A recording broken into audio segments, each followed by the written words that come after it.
Was this woman just unlucky in love, or was she Alabama's first serial killer? We're spilling the tea on Elizabeth Dale. Hi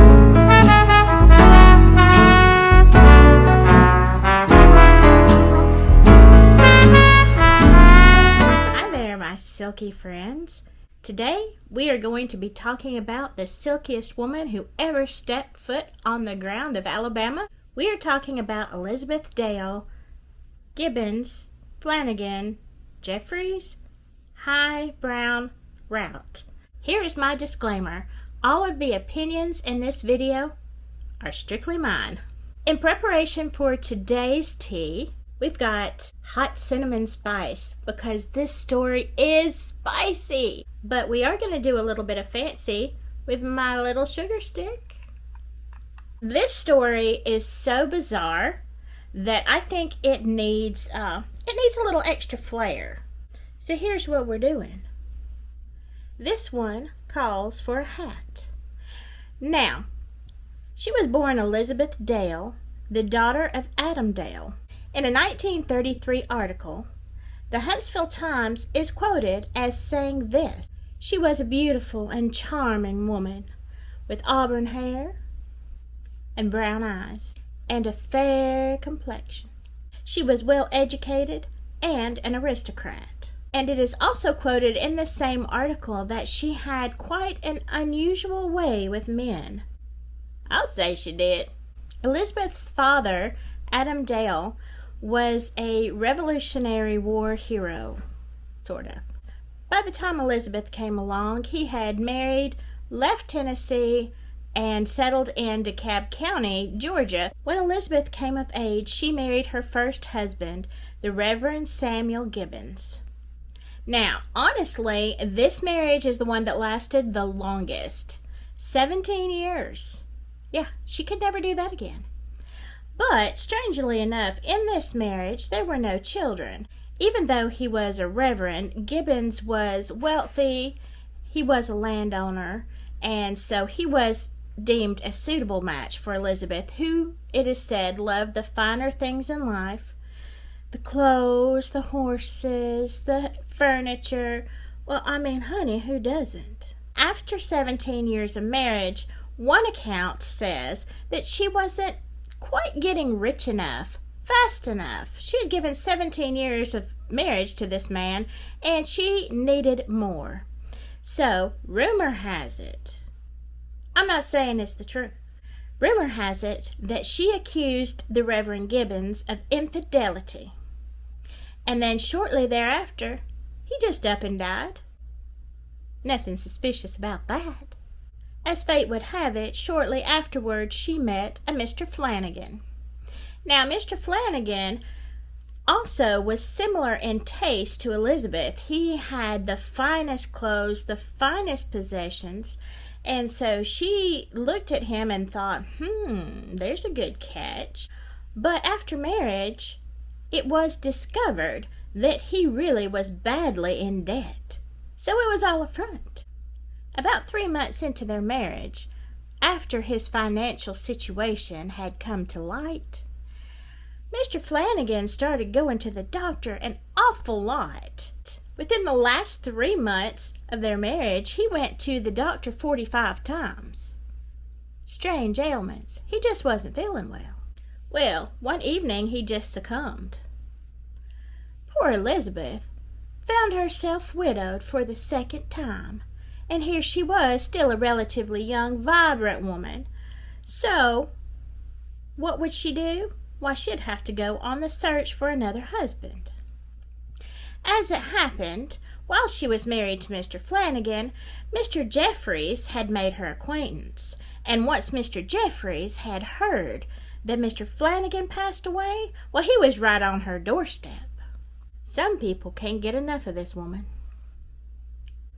As luck would have it, Mr. Jefferies also owned a sizable plantation in Hazel Green, Alabama, and he had built a 2-story log cabin up on an Indian burial ground because it was the best place to see the whole area. I guess they had never watched Poltergeist. We all know why you shouldn't build on an Indian burial ground. Now, she was married to Mr. Jefferies for a few years, and lo and behold, this time she bore 2 children. Never had children with anybody else. She had a boy, William, and a daughter. Unfortunately, her little girl only lived to be about 6 years old, and she came down with a strange illness and passed away. And poor Elizabeth, shortly thereafter, Mr. Jefferies passed away too. This woman just couldn't keep a husband alive. Well, she now was even wealthier. She drew the attention of Mr. High, who was a legislator in the Alabama House. Now, it's said that Mr. High was quite a bit of a society guy himself. He was a little bit bald, though, and he took great pains, this is in quotes, to conceal it. Well, poor Mr. High didn't have to worry about that bald spot for so long, because he lost the next election and shortly after his life. He again died rather suddenly and mysteriously. Now, between these husbands, there were periods of time that Elizabeth would be single for a year or two, once even 5 years. And I do have to say this, based on the culture at the time, there really was not much choice for a woman. I mean, there was no voting rights. There was no workforce. You couldn't make your own way. You couldn't even own property, really. And so it was expected that you had to take a husband. Now, given the choices that she had to make some difficult decisions. After the death of Mr. Jefferies, she had actually taken care of the plantation, and she was very, very harsh on her slaves. She was a businesswoman, but she wasn't particularly kind. So the story goes. She knew how to rule her roost. She did particularly love this Indian mound, and she really wanted to build a house on it. But first, she had to find another husband. So after the death of Mr. High, her next husband, was Mr. Brown. Now, the thing about Mr. Brown is that it was a very short-lived marriage. And as a matter of fact, he got sick rather quickly. And lo and behold, his body started to swell. So on that very day that he passed away, she decided that they needed to go ahead and bury him that night. So she got her slaves, and they all headed to the graveyard, and they buried poor Mr. Brown, not even cold yet, in the ground. Some people say it was because of the swelling, and that his body was starting to look a little bit odd. Speculation was she buried him so quickly as to avoid suspicion. Like 5 dead husbands doesn't make you a little bit sus. Come on. Who we kidding? Anyway, after Elizabeth married Mr. Brown, she finally got to live the dream. She got to build her house right beside the log cabin on the Indian burial mound. Well, she spared no expense. It was a fine establishment, and she only had the finest furnishings, finest designers. It was a sight to behold, and they were well known for entertaining. Of course, that didn't last for very long, because Mr. Brown met the same fate. The poor 5-times widow happened to be at a tavern one evening, where she actually met her 6th husband, Mr. Routt. He had just sold some livestock. He was sitting there, money bags full, chilling, and there he looks across the room. There was the beautiful Elizabeth Brown. Now, at this time, she was in her 60s, and he was 7 years younger. Girl still had it. She obviously did have a way with men. After a year or so passed, Mr. Routt fell victim to the same malady that everyone else had: sudden sickness and death. So now Mr. Routt has passed away, and really Elizabeth has everything she wants. She's got a beautiful house, she has got lands, titles, she's got plenty of money. But again, we're talking about the society of the 1800s. So therein lies a problem. So then Elizabeth found herself in a real pickle. Her neighbor, Abner Tate, was just a thorn in her side.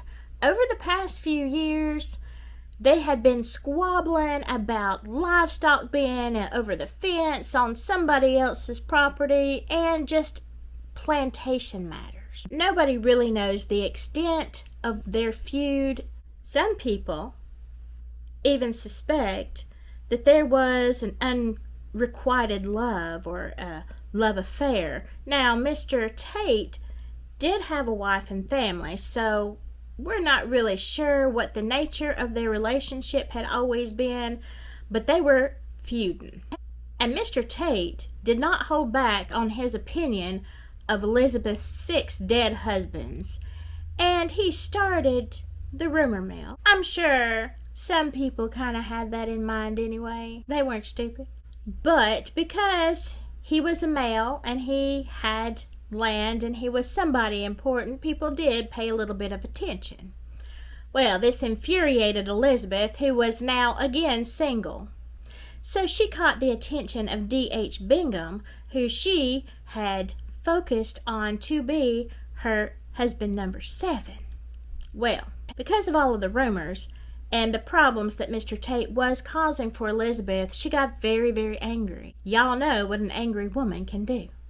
So apparently she had a staff member in her house that used to frequent Mr. Tate's abode. One day she convinced this woman to go to the sheriff with an amazing report. But being a servant woman, they didn't pay her any mind. Because the sheriff didn't believe the servant girl, Elizabeth was forced to employ the help of somebody else.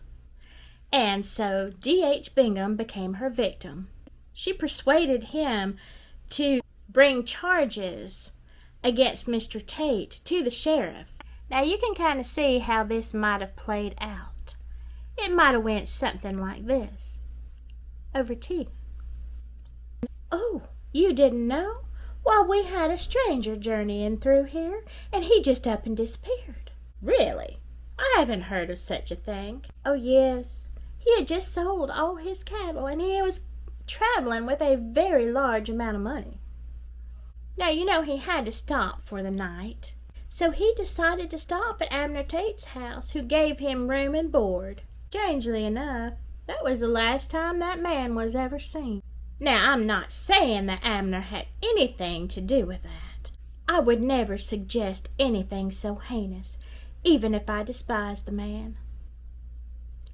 I will say this, though. My kitchen girl, Kate, she did say there was an awfully big fire in the fireplace at Mr. Tate's abode that night, even though it was a strangely warm evening. I'm sure it's just coincidence. More sugar? So you can kind of see where this is headed. Mr. Tate accuses Elizabeth of killing her 6 husbands. Elizabeth retaliates by expounding on this story of this disappearing cattle driver. Now, strangely enough, after all was said and done, nobody ever did find the cattle driver or the money. He just went poof. You know, I don't know, maybe Abner Tate did have something to do with it. And so the trial began. Well, Mr. Tate was acquitted because they had no real evidence, only hearsay. And as soon as he got done with his trial, he started again on Elizabeth. He wrote a whole pamphlet to exonerate himself and tell his side of the story. In the meantime, he just kept on and on, just saying the most malicious things about her. Well, there's only so much a woman can take. Well, one night, Mr. Tate got shot in the stomach by one of his own slaves, and although he survived the attack, he blamed it on Miss Elizabeth. He said it was that tigress of Hazel Green that was behind it all, and to be honest, somewhere around here is where Mr. Bingham decided to just opt out of the whole relationship. So she countersued him for slander. $50,000 is what she was asking for, which was an enormous amount of money back at this time. I wouldn't necessarily say charges were dropped, but it just kind of dissipated, and nobody really knew what happened. But Elizabeth, shortly after, sold her beloved house in Hazel Green and moved in with her son, William Jefferies, in Mississippi, where she lived the rest of her life, and as far as we know, she never married again.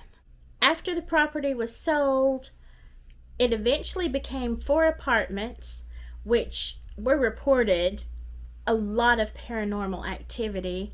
But alas, in 1968, it was burned to the ground by arson. So the only thing that remains of Elizabeth Dale's beautiful Hazel Green plantation is only the front stairs. And there are some graves. Footnote here. I'm just going to throw this out here. In 1851, whilst Elizabeth Dale's mother and father were living with them, all of a sudden, Mr. Dale got terribly sick. Yes, he came down with a strange malady and died quickly thereafter. Oh my goodness, what are the odds? Again, he was buried quickly, out close to the house near her daughter. After the death of Elizabeth's father, Elizabeth's mother went to live with her other daughter and son-in-law in South Carolina. Then she petitioned her son-in-law to move her husband's body from where it was in Hazel Green to their home instead, which he eventually did. Now, I'm just saying, when they did dig up the corpse, it was strangely black and not normal. It highly suggested poisoning. So Elizabeth Dale was never actually charged with any kind of murder, although most people did suspect her. The woman was very silky. So what do you think? Was Elizabeth Dale just the unluckiest woman in love? Or was she Alabama's first serial killer? I mean, I would never accuse somebody. I'm just saying. It's highly strange. How unfortunate. Let me tell you, this woman had such a way with men that even after her death, songs were written about her. In 1982, Jim McBride and Stuart Harris were brainstorming on trying to write a song, and they started talking about, childhood tales, and the Black Widow of Alabama came up. And they couldn't remember her name. They thought it was Rose, not Elizabeth. But they wrote a song called Rose in Paradise that was recorded by Waylon Jennings. This woman, she just never stops, even beyond the grave. There is another song that was written called 1 Mile East of Hazel Green. I'm going to leave a link below. There is a rendition on YouTube, and you can hear it. It's a great song. I mean, come on, this woman is phenomenal, right? You gotta give her some props. Wonder if people will write songs about me when I'm gone. So tell me what you thought about today's tea. Honey, we just spilled it everywhere. Until next time, stay silky.